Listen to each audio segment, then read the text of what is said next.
For regular update, please subscribe our channel Daily Gautam Sanskrit and press bell icon right side on your screen.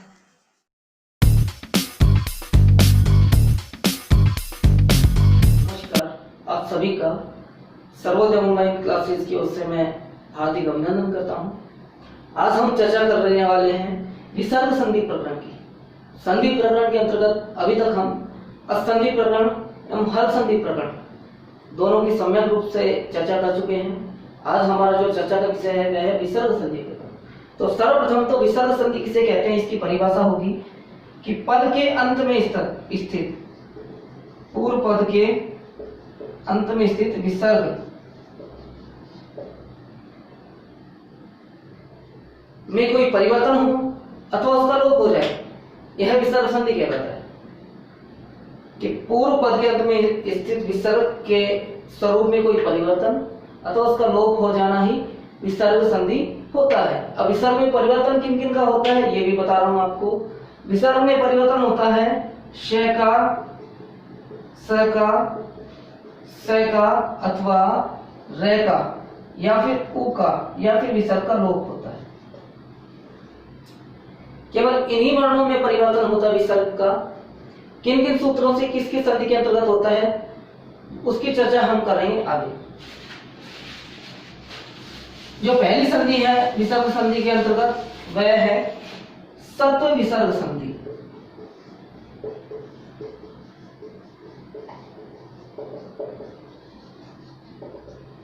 सत्व विसर्ग संधि अर्थात विसर्ग का स हो जाना, विसर्ग का स में परिवर्तन।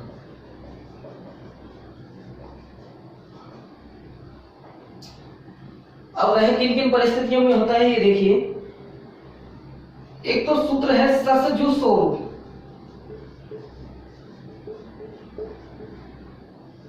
यह सूत्र क्या कहता है कि पदांत स, पद के अंत में स हो अथवा सजुस का जो स है ये मूर्धन्य स है ये हो, तो जो स है वह बदल जाएगा रू में। जैसे कि राम है, इसको पद बनाने के लिए हम सु औजस अमोक्षस ये किस प्रत्यय लगते हैं। तो जैसे प्रथमा एक वचन का पद बनाना हमको तो सु प्रत्यय लेंगे और ये राम प्लस सु यह रूप बनेगा। अब राम प्लस सु में जो पद के अंत में स्थित स है उसके स्थान पर ये ससजु स्वरूप सूत्र से स हो जाएगा। ये रू हो जाएगा, स के स्थान पर रू हो जाएगा। अब ये हो जाएगा राम रू। देखिए सु के उ का लोप हो जाता है, इसी प्रकार से रू के भी उ का लोप हो जाएगा उपदेश अनुनासिक के सूत्र से। अब यह बच जाएगा रामर। अब एक सूत्र और आगे जो है खर वसानियो विसर्जनीय।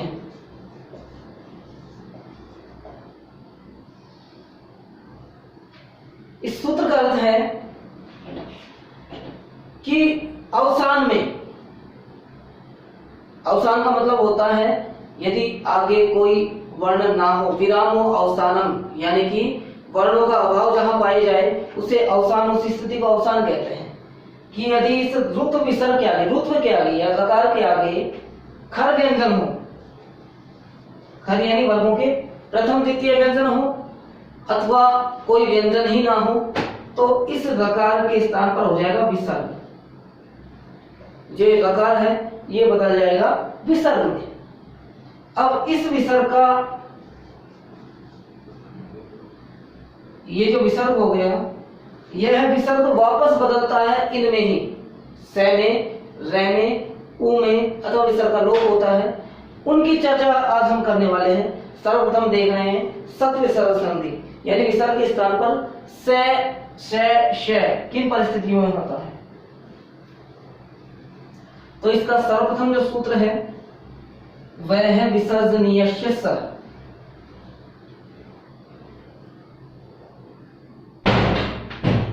प्रथम सूत्र है विसर्जनीयस्य स। इस सूत्र का अर्थ होता है कि विसर्ग के स्थान पर से हो जाता है यदि खर प्रत्याहार परे हो तो। विसर्ग के पश्चात खर प्रत्याहार, खर प्रत्याहार का अर्थ होता है इसके अंतर्गत जो वर्ण आते हैं वो हैं वर्गों के पहले, दूसरे अथवा से ये व्यंजन इस प्रत्याहार में आते हैं, पहले, दूसरे अथवा से अथवा से। यदि ये प्रत्यय हो, ये वर्ण आए विसर्ग के पश्चात तो विसर्ग जो है वह बदलता है से में। इस प्रकार से बदलेगा जैसे कि विष्णु त्राता, यहाँ पे विसर्ग के पश्चात तय आ रहा है। त्राता में पहले तय व्यंजन है, बाद में रे व्यंजन है और बाद में आ है। तो विसर्ग के पश्चात तय आ रहा है तो विसर्ग बदल जाएगा से में और यह हो जाएगा विष्णु त्राता। इसी प्रकार से नमः प्लस ते, यहाँ पे हो जाएगा नमस्ते। इसी प्रकार से हरि त्राता, हरि धन त्राता, यह हो जाएगा हरि त्राता। इस सत्व विसर्ग के पश्चात सटुत्व एवं सचुत्व संधि जो हमने हल संधि प्रकरण में पढ़ा था वह भी होता है। देखिए यदि यहाँ पे विसर्ग के पश्चात तय वर्ग आता है, कैसे कैसे बदलता है उसके मैं यहाँ पे एक तालिका बना के समझा रहा हूं कि विसर्ग के पश्चात यदि क अथवा ख आए तो एक सूत्र है कुप वो, उस सूत्र से ये उपदमानीय हो जाएगा यानी अंत विसर्ग हो जाएगा अथवा विकल्प से विसर्ग ही रहेगा। अगर विसर्ग के पश्चात चे अथवा छे आता है तो सर्वप्रथम तो विसर्ग का से हो जाएगा इस सूत्र से, विसर्जनीय से सूत्र से। उसके पश्चात सचुत्व संधि जो हमने पढ़ी थी कि विसर्ग ये से अथवा तय वर्ग के पश्चात श अथवा च वर्ग आए तो जो सकार और तकार है वो शकार और चकार में बदल जाते हैं। तो यहाँ पे ताला विषय में बदलेगा इस विसर्ग। यदि विसर्ग के पश्चात ट अथवा ठ वर्ण आते हैं तो विसर्ग बदलता है मूर्धन्य से में सटुत्व संधि से।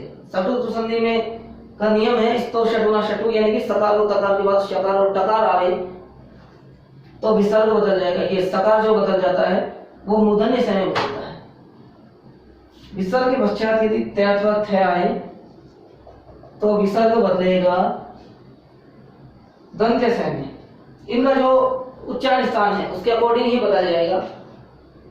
यदि विसर्ग के पश्चात पे अथवा फ आए तो वह विसर्ग उपदमानीय में बदलेगा, अग्र विसर्ग में अथवा विसर्ग ही रहेगा। तो जो सत विसर्ग के अंतर्गत विसर्ग ताला विषय में, मूर्धन्य विषय में और दंत्य से, इन छह में बदलता है। इन्हीं कंडीशन में बदलता है। यदि विसर्ग के पश्चात तय वर्ग आएगा तो दंत्य से यानी कि सलेट वाले से में बदलेगा, और विसर्ग के पश्चात च वर्ग आएगा तो विसर्ग सलजम वाले से यानी कि ताला विषय में बदलेगा, और विसर्ग के पश्चात ट या ठ आएगा तो विसर्ग मूर्धन्य से यानी कि षटकोण वाले से में बदलेगा। उनके उदाहरण भी देखते हैं।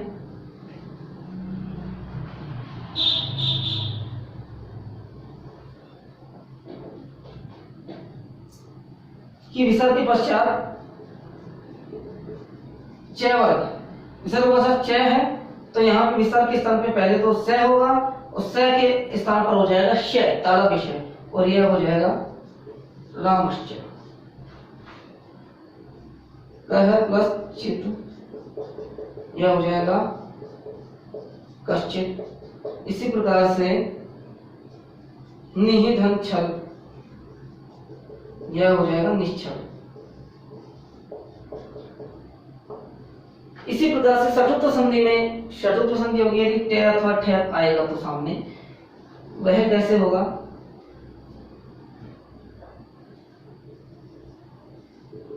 धनु प्लस टंकार, यह धनुष टंकार हो जाएगा, मूर्धन्य से होगा। यहाँ पे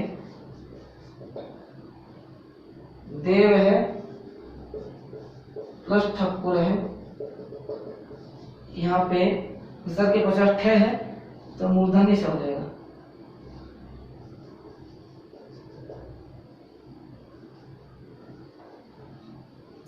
अब एक बार पुनः आपको बता रहा हूं मैं किस प्रकार से बदलता है कि यदि विसर्ग के पश्चात वर्गों के पहले दो दूसरे व्यंजन आवे अथवा श आवे तो विसर्ग बदल जाता है स में। वो किस प्रकार से बदलेगा? च वर्ग आएगा तो तालव्य श में, ट वर्ग आएगा तो मूर्धन्य श में, त वर्ग आएगा तो दंत्य श में, प वर्ग आएगा तो पदमानीय में और क वर्ग आएगा तो जीवा मूल्य में, यानी अर्ध विसर्ग में बदलेगा अथवा विकल्प से विसर्ग ही रहेगा। एक पद के द्वारा मैं समझा रहा हूं आप सभी को। देखिए जैसे कि ये शब्द है धनुष प्लस चलती, ये मूल स्वरूप इसका धनुष प्लस चलती। इसके बाद में सस जो सोरो सूत्र से धनुष के स के स्थान पर रू हो जाएगा, सस जो सोरो, यह रूप होगा इसका और यह हो जाएगा धनु प्लस चलती, रू के ऊपर रूप हो जाता है। इसके पश्चात खरवसानियों विसर्जनीय, इस सूत्र से इस रे के स्थान पर वापस विसर्ग हो जाता है और यह हो जाएगा धनु प्लस चलती। आगे विसर्जनीय से जो सूत्र हम पढ़ रहे हैं इसके अनुसार यह जो वापस विसर्ग जो है से में बदल जाएगा और यह हो जाएगा धनुष चलती। आगे शत्रुत्व संधि जिसका सूत्र है तो शचुना शचु, इस सूत्र से वापस जो सकार है यह तालव्य श में बदल जाएगा और यहाँ पे हो जाएगा धनुष चलती। इस प्रकार से इन सूत्रों के पश्चात विसर्ग के स्थान पर से अथवा श इस प्रकार से होता है। अब इसका जो नेक्स्ट सूत्र है उसकी चर्चा करेंगे हम, जो है वाशरी।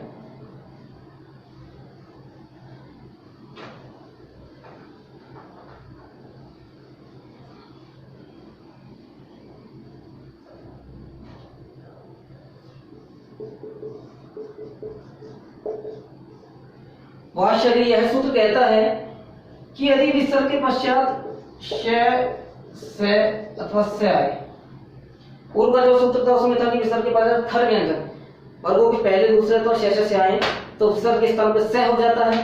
यहाँ पे पहले दूसरे व्यंजन को हटा करके केवल श और से आएंगे तो विसर्ग के स्थान पर से होगा विकल्प से। विसर्ग के स्थान पर से किससे होगा? विकल्प से, यानी कि से भी करें तो भी ठीक है और विसर्ग का विसर्ग ही रहने दें तो भी ठीक है। विसर्ग किस से में बदलेगा? सामने जो श है मूर्धन्य श है तो विसर्ग का मूर्धन्य श हो जाएगा, तालव्य श है तो विसर्ग का तालव्य श हो जाएगा और दंत्य श है तो विसर्ग के स्थान पर दंत्य श ही हो जाएगा। जैसे कि हरि धनश्येते, विसर्ग के पश्चात श है तालव्य श है तो यह हो जाएगा हरिष्येते।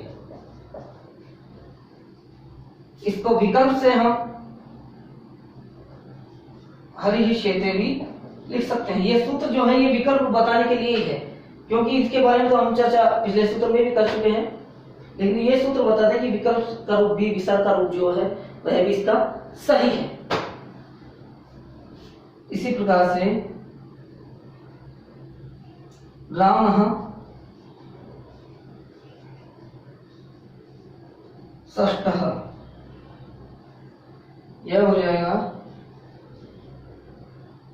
रामस् षष्ठः या फिर राम है षष्ठः। इसी प्रकार से सर्पः सर्दी, विसर्ग के पश्चात दंत्य से है तो विसर्ग सर्वप्रथम तो दंत्य से बदल जाएगा, ये हो जाएगा सर्प सर्दी। विकल्प से इसका विसर्ग ही रहेगा, यह रूप भी इसका सही है। सर्व है सर्व। इसी के साथ हम सत विसर्ग जो संधि है उसको विराम देते हैं। अब चलते हैं नेक्स्ट संधि की ओर, जो है उत विसर्ग संधि।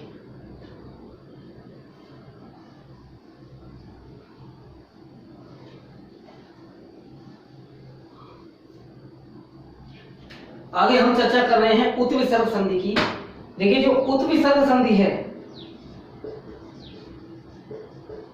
इसे स्वादि संधि भी कहा जाता है। स्वादि संधि वो किस लिए कहा जाता है वो भी बता रहा हूं आपको कि आचार्य भट्टोजी दीक्षित हुए हैं, उन्होंने पंच संधि प्रकरण चलाया था। जो पुस्तक लिखी थी सिद्धांत कौमुदी, उसमें पंच संधि प्रकरण होते हैं कि 5 संधि के प्रकार बताए थे उन्होंने मुख्य रूप से। पहला है अच संधि प्रकरण, दूसरा है हल संधि प्रकरण, तीसरा है प्रकृति भाव संधि, ये दूसरा प्रकृति भाव है, तीसरा हल संधि है, चौथा विसर्ग है, पांचवा है स्वादि संधि।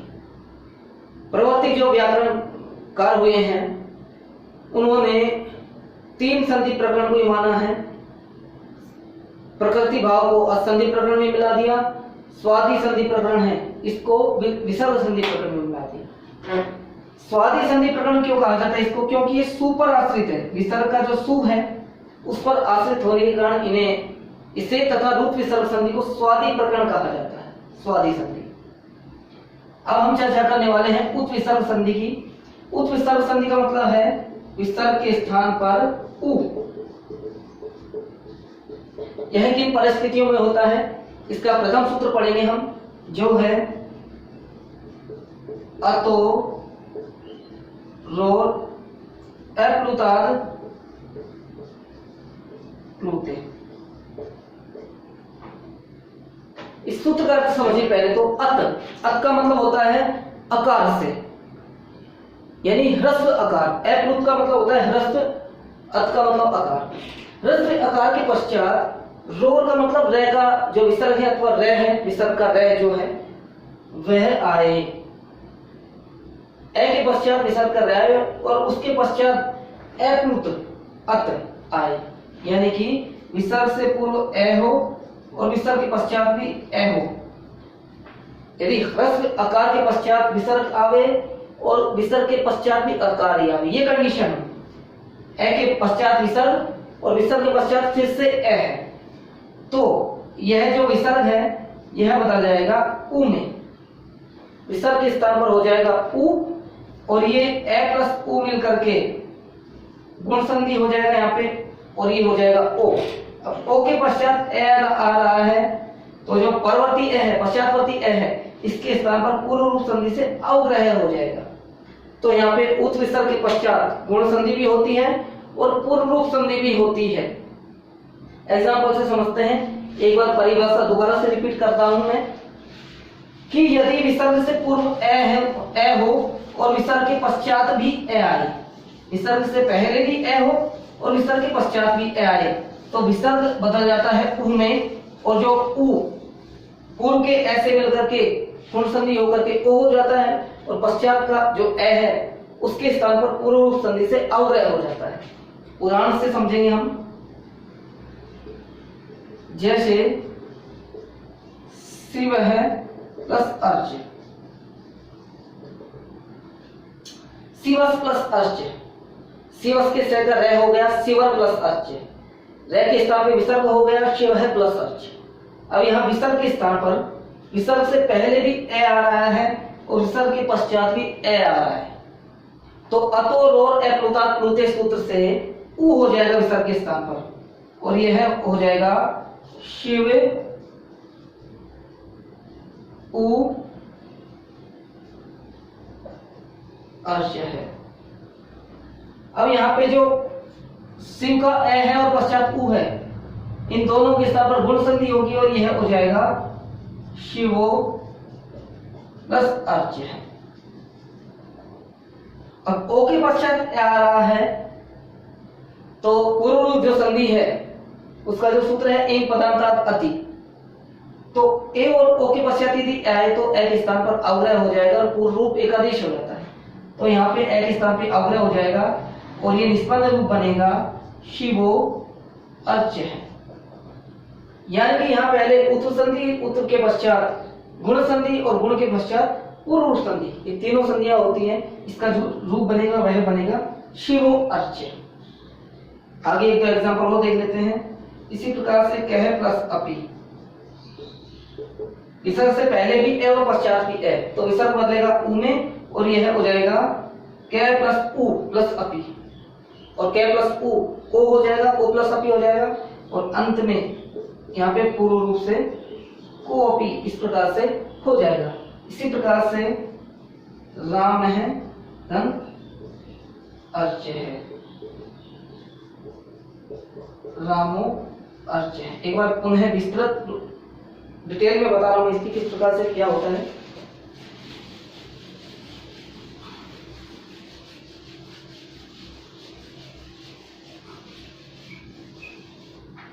देखिए मूल रूप है इसका, जैसे राम हो, अच्छी का उदाहरण ले लें हम, रामस, ये मूल रूप है। राम प्लस सु, राम सु है, सु के उ का लोप होता है, तो रामस जो होता है वह मूल रूप है। इसके पश्चात सस्य जो सोरू जो सूत्र हमने पढ़ा है उससे इसके स्थान पर रूप हो जाता है राम रूप, यानी कि रूप हो जाएगा इसका। इस रूप के उ का लोप हो जाएगा, बचेगा आदर है, रामन हो जाएगा ये। इसके पश्चात खरवसानियों विसर्जनीय जो सूत्र है उससे इसके स्थान पर विसर्ग हो जाएगा, ये हो जाएगा राम है। अब इसके बाद में अर्च आ रहा है, तो अतोर और एप्लुतार प्लुते, एप्लुतार प्लुते, इस सूत्र से जो सूत्र हम पढ़ रहे हैं, इस सूत्र से यहाँ पे विसर्ग के स्थान पर उ हो जाएगा। अब ये हो गया राम उ प्लस अर्च है, राम प्लस उ प्लस अर्च है। अब अगला जो सूत्र है वह है गुण संधि का, जो है आद्गुण है। आद्गुण सूत्र का मतलब यह है कि ए और आ के पश्चात उ आएगा, तो उ के स्थान पर ओ हो जाएगा, और यह हो जाएगा रामो अर्च।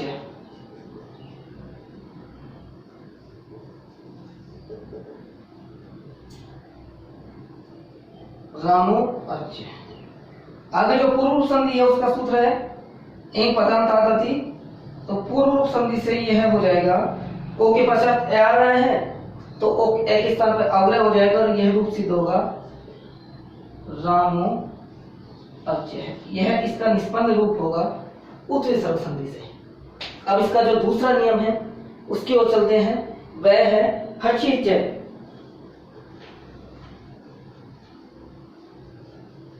इस सूत्र में ध्यान रखना, कंडीशन यही रहेगी कि ए से पहले भी विसर्ग हो और ए के पश्चात विसर्ग हो, तो विसर्ग उ में बदल जाएगा और उ के स्थान पर ओ हो जाएगा, और बाद का ए के स्थान पर अवलय हो जाएगा। अब इसका जो दूसरा सूत्र है वह है हर्षिच।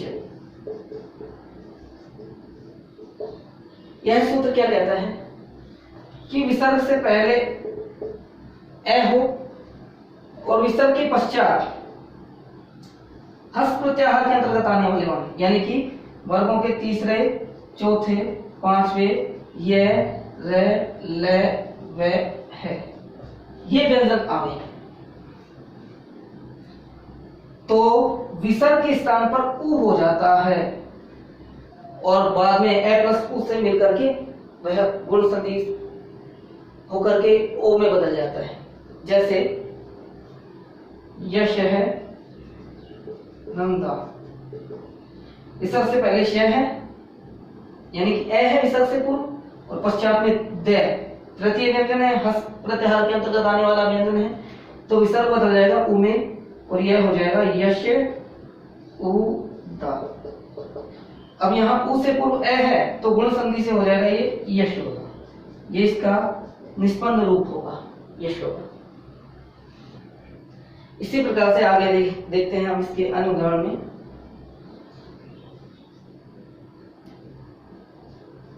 मन है धन हर है, विसर्ग के पश्चात है जो कि हस्त प्रत्याहार में शामिल है, और यह रूप हो जाएगा मनोहर।